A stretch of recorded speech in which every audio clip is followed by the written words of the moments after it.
Good afternoon, everybody. It's Tom Christie back in the painting studio, and this will be the third in a series of miniature songbirds that I'm doing as Christmas tree ornaments. And I've had fun doing the first two, the first one being a black-capped chickadee, and then I did a red-breasted nuthatch, and now I want to do the white-breasted nuthatch. These are birds that I see a lot on my feeder in Nebraska, and I've been enjoying learning more about these birds as I try to carve and paint them. And I just wanted to share that with people. It's a great starter project because of the small scale. So I've got a nice profile picture of the white-breasted nuthatch on my feeder. I've made a pattern and bring the camera in. We'll take a look at that, talk about some of the unique features of this beautiful little bird, and then we'll get to the carving shop. I'll try not to duplicate a lot of things, but go through the steps of creating this type of Christmas tree ornament for the fun of it. It keeps things fresh, trying different challenges and doing things you haven't done in the past. So I'm really enjoying this. Hopefully you will too. Just a quick look at the reference picture for this project of this white-breasted nuthatch. A few features that jump out to me right away: that nuthatches have these dagger-like long, narrow beaks, a large eye, similar structure here to the red-breasted, and then the white-breasted's got these white tones throughout, the gray. Similar wing structure here, very long feathers back here, and if you notice, the primaries go almost a long way back on the tail feathers on this bird. One other thing that's kind of unique is these red rusty feathers underneath the rump. When I first saw that in one of my bird videos, I thought the bird was bleeding because I was unfamiliar with the species, and that is part of their feather coloration. And that just shows how ignorant I am of songbirds, but that's part of why I'm doing this, to educate myself a little more. Then you can see this group of short feathers here. There's a couple of long feathers here. So let's take a look at the pattern I've created. Basically, I used the same approach that I used on the black-capped chickadee project to create a pattern. I'm making these 4¼ inches long so that they're consistent and about 3/4 size, it looks like. So I've got a nice profile based on that, and then created the patterns that I can use in the wood shop to get started. Okay, I've got a nice squared up piece of Tupelo, the right size, cut to size, and I've got my pattern top down on both the top and the bottom and lined up around the center line, because I'm going to cut this out with a coping saw, and I want to make sure I'm doing a square cut top to bottom. Same side to side. Got the pattern on there. Made sure I've got the same registration over here. Now I'm going to cut this out with the coping saw. I've got a line across here so that I know I'm starting with a square cut from side to side.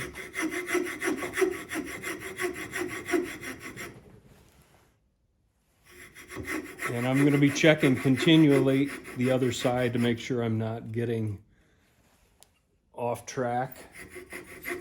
There's not much material here, so even a slight change in angle could take off too much wood.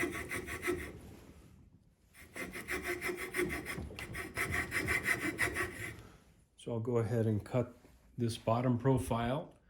Another nice thing about these songbirds is you don't have to have a bandsaw to get started. A coping saw is a pretty inexpensive hand tool, especially for a beginner that just wants to get started. Now I'm going to flip that over and cut the top profile neck.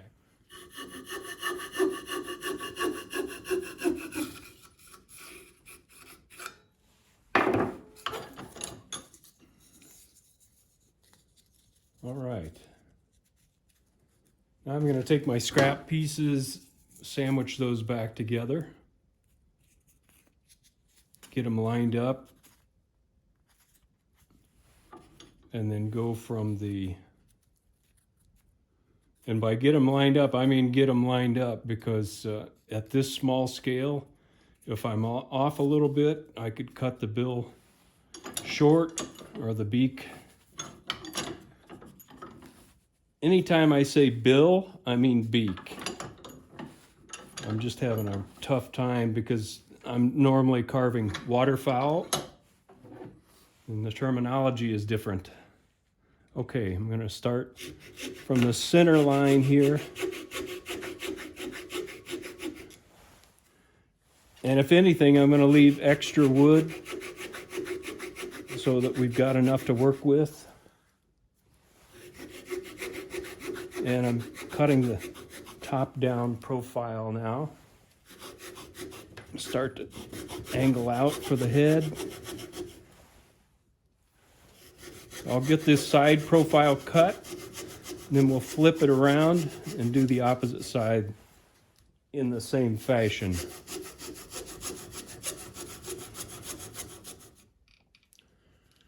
I'm cutting the beak out top down, and this is really a touchy part because there's not a lot of strength in that beak at this point, and so I really need to hold these pieces together tightly so that I don't crack that piece of wood prematurely.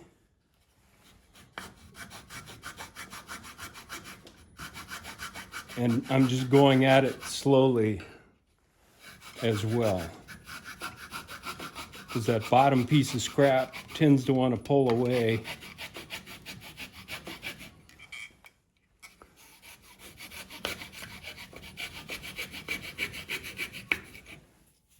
Flip this around and do the last cut here.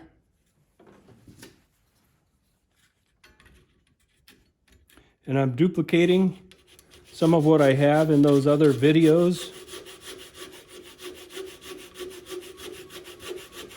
just so if somebody is doing this bird in particular, they've got all the info they need in this video series to get their bird carved, if they haven't checked out the other series. It's just a little more convenient for the carver, I think.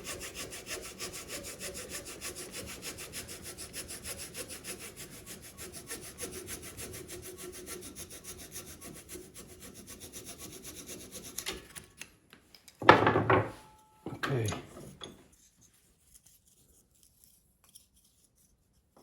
All right.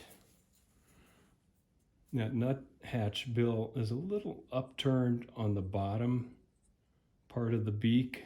Gives it a little perky look. I've got a center line on the bird all the way around just to keep the profile in mind as I'm carving. And then I kind of penciled in where the head comes back, tucks into the cape. These primaries go all the way back to here.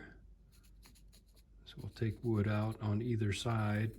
And then I penciled in where the wings come down here, just so I can keep that in mind as I'm rounding the body.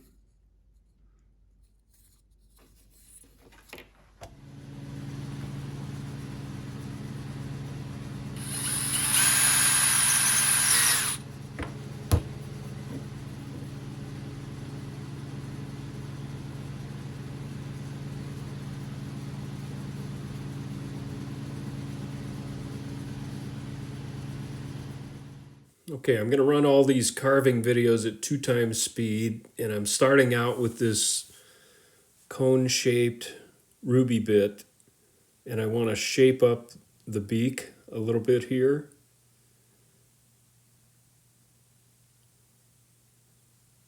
and remove the coping saw marks. So I'm going to narrow this up a bit, angle that down. Same thing on this side. Doesn't need a lot of carving here to shape up the beak.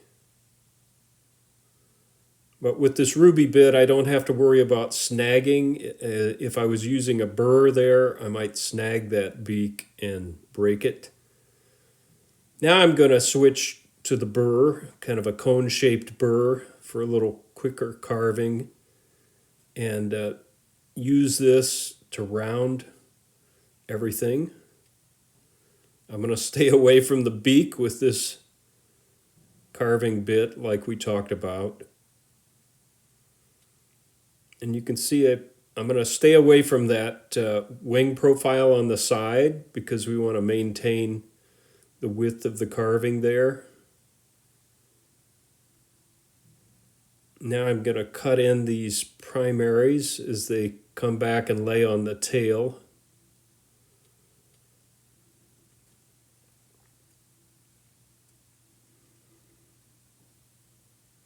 And I'm going to cut the head in here so there's a little bit narrower head as it meets the cape back there.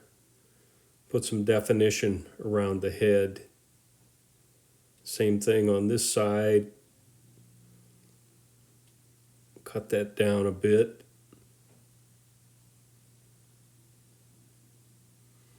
Again, I'll leave that wing profile intact. I'm going to round the head.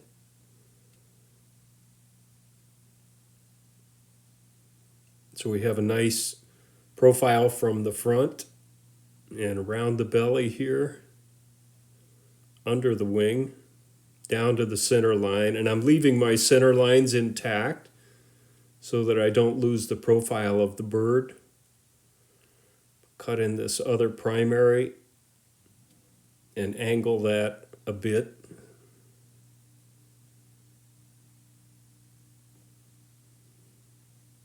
Just have to be very careful with these burrs. They can snag you quick, so keep your hands away from the burr at all times. So a quick safety note. Especially if you're not an experienced power carver, you're just getting started, just keep your hands away from that burr.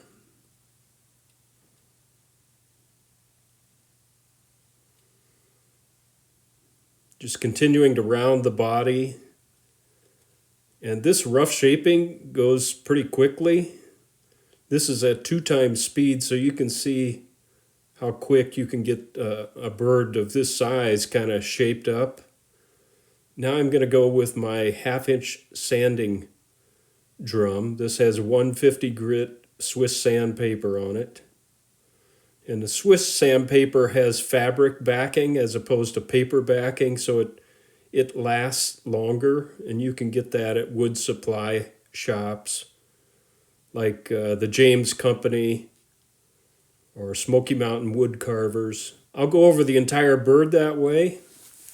All right, I've got the rough shape established, and now I'll do some layout work to do some feather group carving here. All right, I've got my feather layout done, and now we'll do some basic carving there. This is at 2 times speed, and I'm going to use a little 1/8 inch diameter ruby bit, and this bit has grit on the end of it as well, so I use this bit a lot. I'm basically going to use this bit to shape up all of these feather groups, starting with the lower edge of the wing there and defining the front edge of the wing as it tucks into the body, and then rounding that down. Now I'm cutting in this group of feathers up front.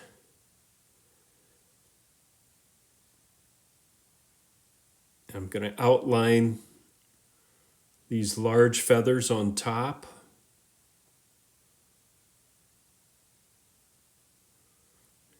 and then begin to cut each of these feathers as they step down on the side here and angle down. It's a little hard to see in this, especially these smaller carvings. It gets a little more challenging to show things clearly. I'll do the best I can here. Basically, I'm going over all of my guidelines and using the tip of that bit. You can see there, this is pretty quick work. I'm not going to carve individual primaries here. I'm going to paint those in. So I'm just stepping that section down a bit so that they tuck under the tertials back there. And now I'm working to define that little group of dark feathers up near the front. I'll do that on the other side. I'll do a little sanding, but you can see that's pretty quick work to define these feathers.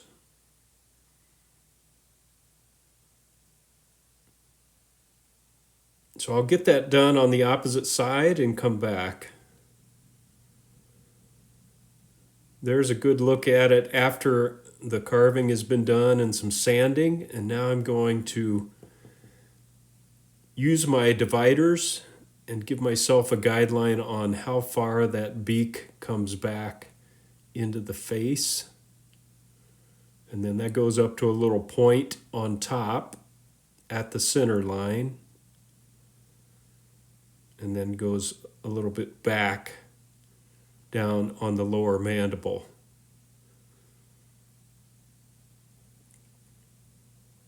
So I'm going to change bits and go with the smaller ruby cylinder I have here. Very small cylinder, and just use the edge of that to carefully define the shape of the beak as it meets the face here. Doesn't take much work at all. Not going to put too much detail because this is such a small piece of wood. There's not much room to do a lot of detail, and we really don't have to. I'm going to use my sandpaper here to smooth things out. And now I want to carve in this little groove between the upper and lower mandible on the beak. I'm going to use that same little cylinder and just run a line there from the tip back to where they meet at the face. Same thing on this side.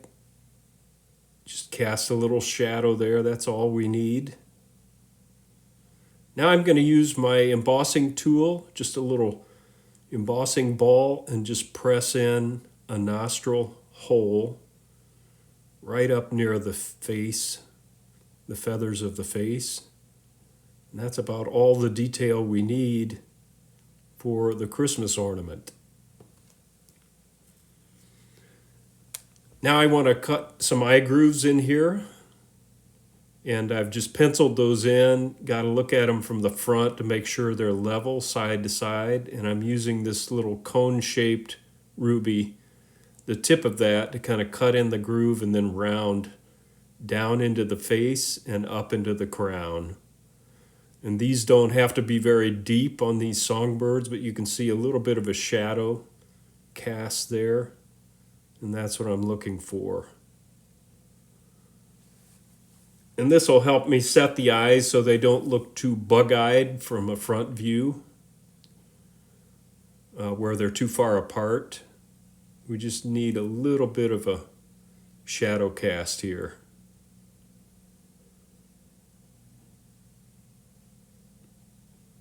And that's looking pretty good. I'll do a little hand sanding to smooth things out. And now I've penciled in, using my pattern, the location of the eye on either side. And I'm going to use this 1/8 inch ruby bit like an end mill to just open up a little pocket for the eye installation. So I'm just pressing that in, and this ruby bit is just about the right size for that 4mm glass eye. I just looked at that from the front. I need to make a little bit of adjustment, and now that looks better. I'll clean it up a little bit with some sandpaper.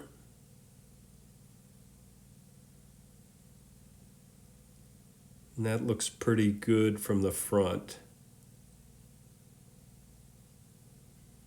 One more minor adjustment. It doesn't take much to be off at this small scale, so it's pretty important that the eyes don't look crooked when you look at them from the front. It is a Christmas ornament, but I still want to be accurate. All right, I've got 4mm black glass eyes, and I clipped the wire off the back and just left a short piece. That'll help us when we embed the eyes, maintain the position. And now I'm going to mix up some 2-part epoxy. This is 5-minute DevCon 2-part epoxy.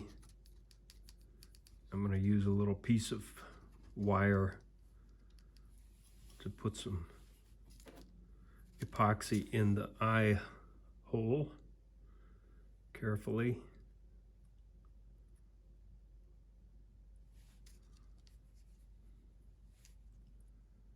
And I want enough in there that it'll squeeze out a little bit when I install the eye. Now I'm going to put that eye with the wire to the back. And I'm going to use a tongue depressor or a popsicle stick and push the eye in place. I've got to be really careful that I don't hit that beak.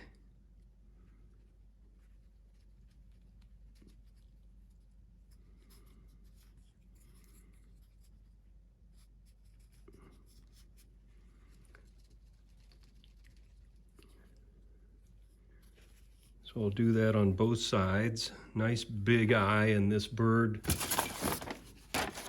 really shows up.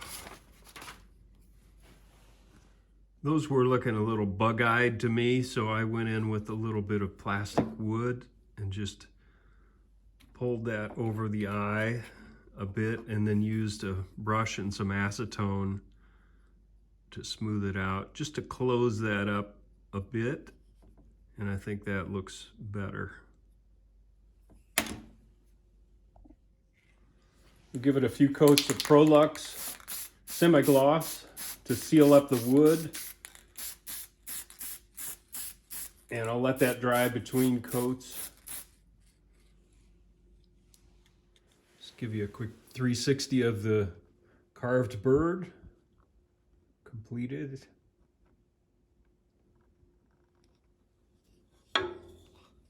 Looks pretty lively. I like the way it turned out. It's going to be a tree ornament. I just needed to pick a spot to hang it from, and I played around with it. I like that posture for the bird, so I'll mark that spot with an awl. Put the hanger in that location.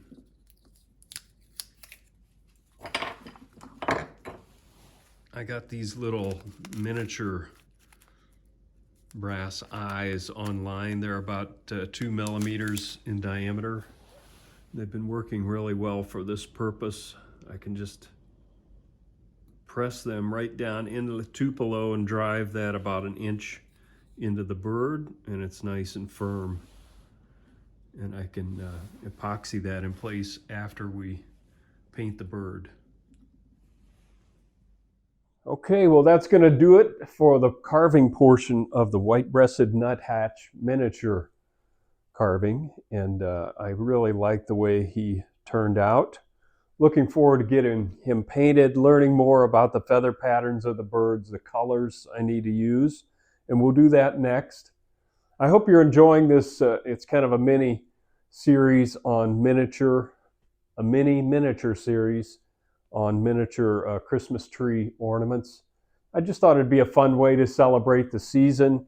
It's a fun way to mix up the carving projects. They don't take a lot of time, and I'm learning a ton about the birds as I try to carve them and paint them. I really like that aspect of this. So until next time, Tom Christie signing out.